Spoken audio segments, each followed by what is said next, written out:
So laptops and tablets have been getting closer and closer to each other. There's laptops that detach from their keyboards and become pseudo tablets, and then there's tablets that attach to keyboards and become pseudo laptops. But can a tablet actually replace a laptop? Well, until now, there were some tablets that could sort of be used in place of a laptop, but for any real multitasking, they always came into at least one problem. And for me, that problem was that they were just too small. An 11 or 12-inch tablet is great, but it's really hard to compare the functionality of that to a 15-inch laptop. But now, Samsung came out with the Galaxy Tab S8 Ultra, which has a 14.6-inch display, as you can see right there, which is absolutely massive and definitely fixes that problem, putting it more on the spectrum as a potential competitor to a lot of laptops. So I wanted to revisit the question of, can tablets replace laptops? But specifically this time, focusing on this beast of a tablet right here, which obviously has a lot that's different about it. So for the past couple days, I've actually replaced my laptop and exclusively used this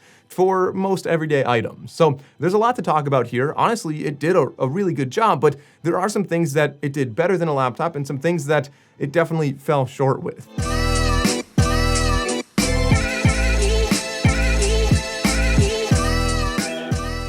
Before we get any further in this video, I want to mention that this is the first Ultra tablet Samsung released, and these were really hard to get. They sold out almost immediately on their website, so I want to give a shout out to Best Buy for sending this over and sponsoring this video so that I have one and I can actually make this video.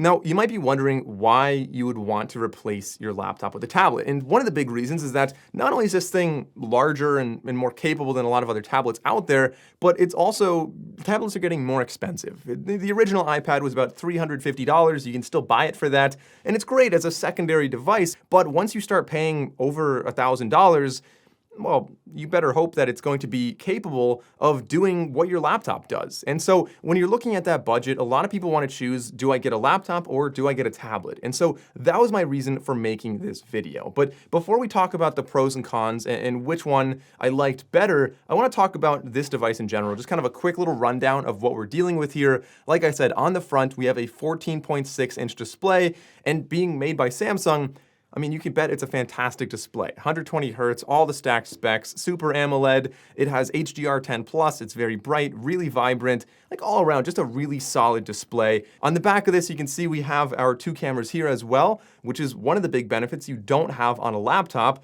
The rear cameras I found incredibly useful for scanning documents, or if you want to, maybe if you're doing like real estate or something, you can take a picture and like draw furniture in and show where you want different things to go for interior design. Like there's really endless options for what those cameras would do. Again, like I said, wide angle and ultra wide. We have a flash on there. I don't ever use this as a flashlight. I don't use the flash for anything either. Below that, we have our spot for the S Pen, which is one of the biggest advantages of this tablet over really any laptop. Most laptops, you can get a pen with them, like the HP Spectre or something, but the pens are usually not good enough. Like they're usually very laggy, they usually don't feel very good. This S Pen has almost no lag at all. So whether you're signing documents, drawing things, or just in general using it for gestures, to control the device, or whatever it might be, I ended up using this way more than you would expect. You have quad speakers on here. The speakers compared to a laptop were definitely not as loud, but they do sound really good. I mean, for a tablet, great. For a laptop, not so great because, I mean, the mass of this is just so small, you're not gonna fit big speakers in there. And getting into another subtle drawback with this, specifically focused on the physical design, this is that there is only one port on the entire device. So a big tip, if you're gonna get this and you want to get as much out of it as possible, I highly recommend getting a dongle so that when you're using this as a laptop, you can plug in maybe a mouse, you could plug in headphones, you can plug in something else. I mean, it definitely takes away from the experience having a giant thing hanging out of the side when you're using it as a laptop, but all things considered, I mean, you kind of need a dongle if you want to get extra functionality. As far as plugging things in, that's not going to be something you're doing especially often, unless it is the power, which like I said, having a cable coming out of the side while you're working, it's a little bit distracting. So let's start off with some of the things I liked better about this tablet than most laptops. The first one, as you can see right here, is the webcam. Honestly, the camera quality on this is way better than most laptops out there. Not only higher resolution, but also, like, I mean, everything looks really good. I don't look too washed out. The background looks good. Samsung did a really good job with this. Secondly, this runs Android, but it uses Samsung's One UI, which means you get some really interesting things on here, like a native screen recorder. You've got home screen widgets, so you can see like I've got a weather widget on here, Spotify, all types of things when I open it up. You have a flashlight on here. Like I said, I don't really ever use that. And of course, if you're not an Apple user, then you might feel left out by not having AirDrop. AirDrop is great between the MacBook, iMac, iPhone, whatever it is.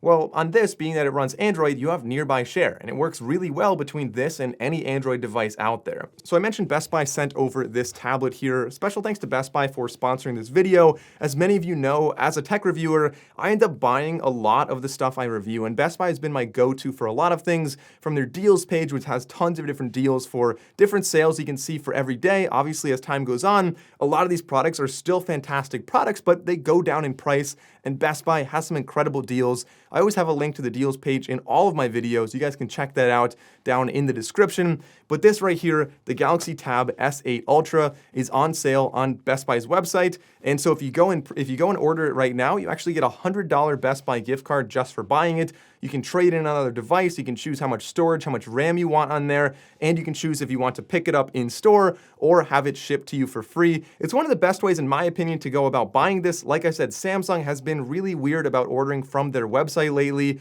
A lot of things have been out of stock, so it's easier to check with Best Buy and see what stores around you have it if you want to go pick it up, or if you want to order it and have it shipped to your door. Again, I'll have a link to that in the top of the description if you want to go and buy that through Best Buy, or if you just want to go check out that link and read more about this device in general, read about the specs of it. I didn't make this a full review. I really wanted to focus more on replacing my laptop with this device, but of course there is so much more to talk about with the Galaxy Tab S8 Ultra. But you know what? If this device is a little bit too big, Best Buy also has some of the other devices as well from Samsung, including the S8 regular and the S8 Plus. I will actually be making reviews of those. And if you want to see those, consider going down and clicking that subscribe button so you don't miss those videos. Additionally, with Samsung, you're getting Samsung DeX on there. We'll talk a lot more about that a little bit later. You've got multiple Bluetooth device connection. You've got access to mobile apps like Snapchat, TikTok, different Android games. You've got device care, privacy permissions, and a lot more that you're getting with Android that you don't otherwise see on Windows. But of course, there are some limitations, and I'll mention those in just a second. But getting back to Samsung DeX. Samsung DeX is something that I've always really liked about their tablets as well as their phones, and this essentially allows you to have two different interfaces on this tablet. So rather than just using it as a tablet, which is really ideal when you're doing anything handheld or anything in a vertical orientation, Samsung DeX allows you to switch into more of a desktop mode. And so you have all the same apps, all the same files, but everything's laid out a little bit more differently. And you can have a bunch of windows open, you can resize them, you can have them overlapping. You've got a typical little bar on the bottom like you would see on Windows or even on Apple. And so this is something that I think makes it really convenient when you're trying to replace a laptop. It's really almost essential. And it's one of the big things, in my opinion, that the iPad is lacking. Additionally, we have a fantastic pen on here, which is great for handwritten notes. If you're in a meeting, or if you're just in class, whatever it might be. Having a pen is such a convenient input method for any device. And that's why I'm really happy that they have not only a good pen, but it's housed in a really logical place that's protected on the back of this cover. That, by the way, this is the Samsung keyboard cover. I highly recommend getting it. If you're going to spend the money on this tablet, you might as well get the cover, and I'll have both of them linked down below. The software in this, of course, is perfect for gaming and media consumption and mild to moderate productive work. So by that I mean you've got Samsung apps, you've got Google apps, Microsoft apps. They all work pretty well on here. Like you're able to get Excel and Word and things like that, although they do look a little bit different. And so this is kind of one of the first drawbacks I want to point out with the software. Even though you have a lot of the main apps you would like to use, a lot of them are optimized for mobile versions, which means they're going to be a little bit simpler. And even though this is a large display with a mouse and full capabilities of a keyboard, it's still kind of tailored to more of a phone experience. One of the big benefits, and I think this is a huge one for anybody that has especially an older laptop, this device does not have fans. Sounds like it'd be a negative, but the positive here is that it is incredibly quiet. Obviously, there's nothing to make sound. You don't have fans running. And of course, how can we forget one of the biggest benefits here is that it actually does rotate really well. Even though Windows laptops can kind of rotate into a vertical orientation, This, running Android, is obviously native to a vertical orientation, so everything runs incredibly smoothly in a vertical orientation. And this is going to sound kind of funny, but two things I really liked on this device that I really didn't expect to. One of them was that it has haptics on there, so it can vibrate for notifications or whatever it might be. Laptops usually don't have that. And the second one is actually GPS, which makes Google Maps, in my opinion, like a really convenient app to have on here. It's really fantastic on a big display like this. And I mean, for at home, it's great, but if you're traveling, again, it could be really useful. But of course, not everything on this was great. That was a lot of things right there that I named that make this better than a laptop, but there are some limitations as well. The first one, as I mentioned before, was that there are very limited ports. Secondly, I like that there's a fingerprint sensor as a tablet, but when you're using this as a laptop, it's kind of awkward to have to put your thumb like way up on the screen. Small complaint, so I'm really not gonna focus on that too much, but it is the optical fingerprint sensor, not an ultrasonic, which in my opinion is a little bit inferior. The chip on here is the Snapdragon 8 Gen 1, which is a very fast chip for a mobile chip, but it's definitely not going to be nearly as fast as a full laptop chip if you're trying to do any kind of heavy lifting. So it takes a beat, for example, to open when you do the 3-finger swipe to show all of your apps. It takes a beat to do that in Samsung DeX, but still, you know, it's still a relatively fast chip. You get up to 512 gigabytes of storage and 16 gigs of RAM, which is more than enough for most people, and really for this to replace a laptop, I think that's perfectly fine. Would I like to see a little bit more? I mean, iPad Pro goes up to 2 terabytes. That could be nice, but not something you especially need. Kind of a subtle little drawback here, although I really like how Samsung made this thin little laptop keyboard, and they do have backlighting in here as well.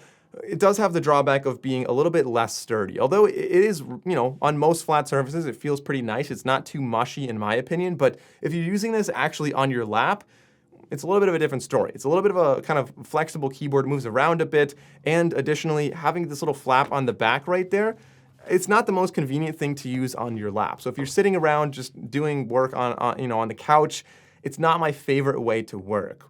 And that brings us into probably the biggest drawback. I'm going to spend the next couple minutes talking about this. These are the software limitations. Software on here, being that it runs Android, it is a little bit more limited for a tablet. You're not going to get any kind of heavy lifting apps that you might need for a laptop. For example, I edit my videos with Adobe Premiere Pro. They don't even have that option on Android. You can't get it. You also have some basic little hiccups like even normal everyday things like highlighting text. You think you can click and drag and highlight the text?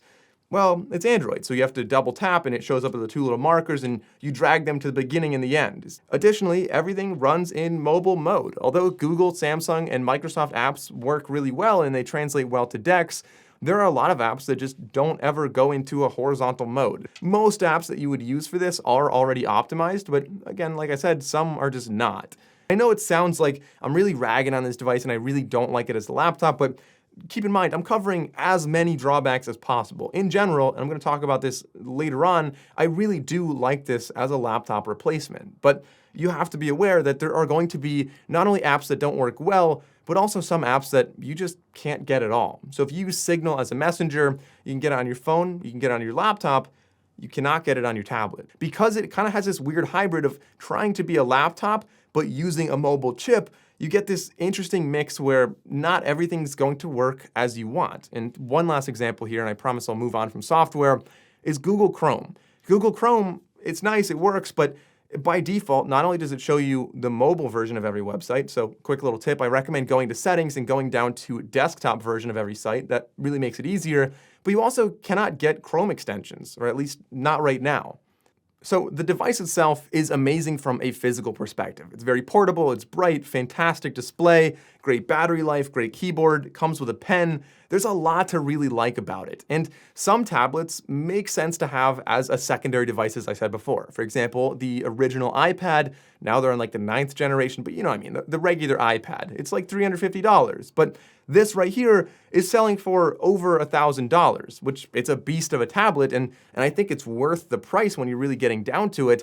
But it's important, in my opinion, that it's able to do some laptop stuff. So really what I'm getting at is there definitely are some software hiccups with this, and it would take a little bit of time to get used to that. For example, you can't just click and drag to highlight text, but this is probably the closest device I've ever seen to fully replacing and even improving on a laptop's experience. Of course, if you're a power user, you could barely replace a desktop with a laptop, so of course this is not going to be a video editing machine or anything like that. But for almost anyone else, if you're just watching media, browsing the web, editing photos, planning vacations, finding recipes for cooking, drawing, working with documents, spreadsheets, whatever it might be, I think there's a decent chance that this could not only replace your laptop, but also give you a better experience. And I want to end with an analogy that I've said before on this channel, and I really like it. Essentially, if you look at a phone as a small sedan, they're quick, they're lightweight, they're portable, they're efficient, they're easy for a lot of basic stuff like that, but they're not good for heavy lifting.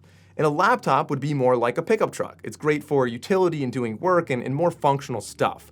Tablets then are more like SUVs, and this right here is like a Yukon or Suburban or an Escalade or whatever you want to call it. It's a big SUV, and so this, although it's capable of a lot of what you can do with a pickup truck, you can like tow things with that and stuff like that, I wouldn't expect it to be a full replacement for the more power users that would need that pickup truck that is a laptop. But for a lot of people, I think the answer is probably yes. I think the tablet could probably replace your laptop. But leave a comment below and let me know what your thoughts are on using a tablet instead of a laptop, both the drawbacks and the positives. If you enjoyed this video, consider liking and subscribing. I'm Mike O'Brien. Thanks for watching, and I'll see you next time.